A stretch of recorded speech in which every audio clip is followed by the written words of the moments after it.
चार दोस्त मनाली घूमने के लिए जाते हैं और वहाँ पर रहने के लिए वह एक होटल में जाते हैं और वह होटल में एक रूम बुक कर लेते हैं। जब वहाँ के मैनेजर से वह लोग कमरे की चाबी मांगते हैं तो मैनेजर से वह लोग पूछते हैं कि हमारा रूम नंबर कौन सा है। तो मैनेजर हंसते हुए कहता है कि आप किसी भी कमरे में रह सकते हैं क्योंकि आपके अलावा रेस्टोरेंट में कोई भी नहीं है। तो वह लोग काफ़ी ज़्यादा डर जाते हैं। तो मैनेजर कहता है कि अभी सीज़न नहीं चल रहा है और लोग भी इतने ज़्यादा नहीं आते और उनके पास कोई भी दूसरी ऑप्शन नहीं थी, इसीलिए वह चाबी लेकर उस कमरे में चले जाते हैं। कमरे में जाने के बाद कमरा काफ़ी ज़्यादा साफ सुथरा था, पर जब उनमें से एक दोस्त खिड़की को खोलता है तो खिड़की बिल्कुल ही जाम पड़ी होती है और इसके बाद अंधेरा होने के कारण वह लोग सो जाते हैं। पर उनके अलावा कमरे में कोई और भी था, जो बात की उन लोगों को बिल्कुल ही नहीं पता थी।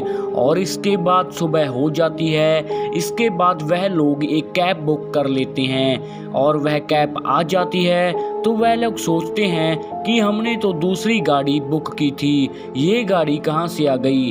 तो गाड़ी में बैठा एक अंकल जवाब देता है कि तुम्हारी जो गाड़ी तुम लोगों ने बुक की थी वह गाड़ी खराब हो चुकी थी। और इसके बाद उनमें से जब एक दोस्त गाड़ी की बुकिंग कैंसिल करता है और दूसरी गाड़ी बुक करने के लिए सोचता है तो वहाँ पर ऐसी कोई भी ऑप्शन नहीं आ रही थी। अब उन लोगों के पास कोई भी दूसरी ऑप्शन नहीं थी और वह लोग उसी कैब में बैठ जाते हैं। और ये वही अंकल था जो रात को भी उनके कमरे में होता है। तो उनमें से एक दोस्त अंकल से पूछता है कि यहाँ पर ऐसी कौन सी जगह है जहाँ पर कोई भी शूटिंग ना हुई हो और वह एक अलग जगह हो। और इसके बाद वह अंकल बोलता है कि जहाँ पर एक बहुत ही ज़्यादा डरावनी हवेली है और जहाँ के जो लोग हैं वो वहाँ पर जाने से कांपते हैं। और ऐसा सुना जाता है कि जो भी वहाँ पर एक बार जाता है वो लौट कर कभी नहीं आता। और इसके बाद अंकल हंसने लगता है और वह लोग भी अंकल पर काफ़ी ज़्यादा गुस्सा होने लगते हैं क्योंकि वह अंकल उन लोगों का मजाक उड़ा रहा था। और इसके बाद वह लोग कहते हैं कि अंकल हमें तो वही जगह पर जाना है। अंकल कहता है कि तुम लोग अभी भी एक बार सोच लो क्योंकि वहाँ पर जो एक बार जाता है वो लौट कर कभी नहीं आता।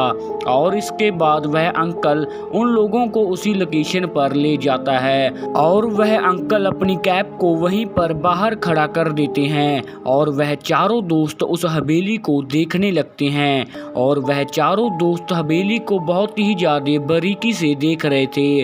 और इसके बाद वह हवेली के अंदर जाने के लिए जब गेट को खोलते हैं तो अंदर जाने के बाद गेट अपने आप ही बंद हो जाता है। और इसके बाद वह आगे आगे चलते जाते हैं जब उनको लोगों के चीखने की आवाज़ें सुनने लगती हैं। और इसके बाद वह उसी चीखने की आवाज़ की तरफ जाने लगते हैं तो आवाज़ दूसरी तरफ से आने लगती है।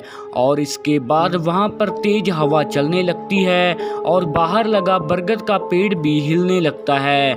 और इसके बाद अचानक उनके सामने कुछ भूतिया लोग आ जाते हैं जिन्हें देखकर कि उनकी रूह कांप जाती है। उनमें सबसे आगे वही कार ड्राइवर का अंकल था और वह उन्हें कह रहा था कि बेटा कैसी लगी हवेली। और इसके बाद उनकी चीखों की आवाज़ बाहर तक सुन रही थी।